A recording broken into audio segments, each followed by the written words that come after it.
بسم اللہ الرحمن الرحیم۔ اللہ کے نام سے شروع کرتا ہوں جو نہایت مہربان رحمت والا ہے۔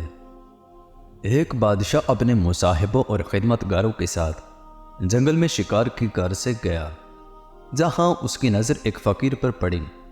وہ فقیر گرد و بیش سے بے نیاز اور ہر قسم کے خوف سے آزاد نظر آ رہا تھا۔ گھنے جنگل میں موذی جانور، حشرات اور درندوں سے تو ہوشیار رہنا ہی پڑتا ہے، مگر بادشاہ نے اس کے چہرے پر خاص اطمینان دیکھا اور اسے اس شخص کی ڈٹائی اور بیوقوفی تصور کیا۔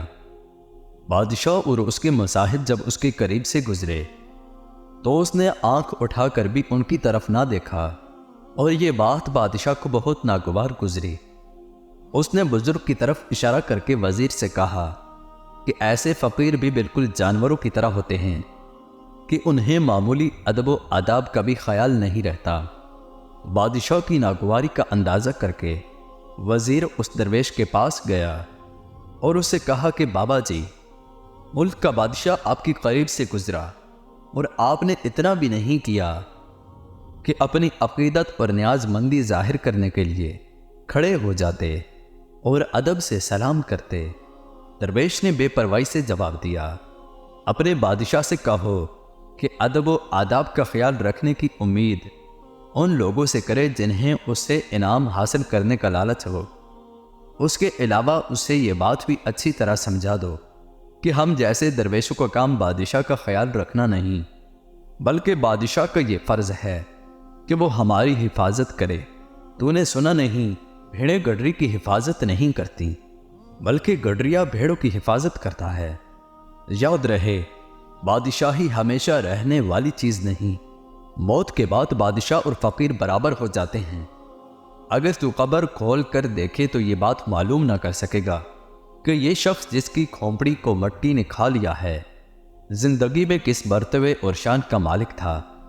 وزیر نے درویش کی یہ باتیں بادشاہ کو سنائیں تو اس نے فوری نصیحت حاصل کی اور فقیر پر مہربان ہو کر اس سے کہا کہ اگر کسی چیز کی ضرورت ہو تو بیان کرو، تمہاری ہر حاجت پوری کی جائے گی۔ فقیر نے بے نیازی سے کہا، بس ایک خواہش ہے، اور وہ یہ کہ میرے پاس آنے کی تکلیف کبھی نہ اٹھانا۔ اس پر بادشاہ نے کہا، اچھا مجھے کوئی نصیحت ہی کر دیجیے کہ دنیا اور آخرت دونوں سنور جائیں۔ درویش بولا، میری نصیحت یہ ہے کہ ابھی جب تو تاج اور تخت کا مالک ہے، زیادہ سے زیادہ نیکیاں کر کہ عاقبت میں تیرے کام آئیں گی۔ یہ تاج اور تخت ہمیشہ تیرے پاس نہیں رہیں گے، اور جس طرح تجھ سے پہلے بادشاہ کے بعد تجھے ملا، اور اسی طرح تیرے بعد کسی اور کو مل جائے گا۔ شیخ سعدی رحمت اللہ تعالی علیہ سے منسوب یہ حکایت ہمیں بتاتی ہے کہ حرص اور لالچ ترک کر کے ہی انسان کو قلبی سکون اور دائمی راحت حاصل ہوتی ہے۔ مالدار اور خوشحال بھی جان لے کہ غریب کی طرح وہ بھی دنیا سے جاتے ہوئے کفن کے سوا کچھ نہ لے جا سکے گا۔ اللہ عز و جل ہمیں اپنی آخرت کی تیاری کرنے کی توفیق عطا فرمائے، آمین۔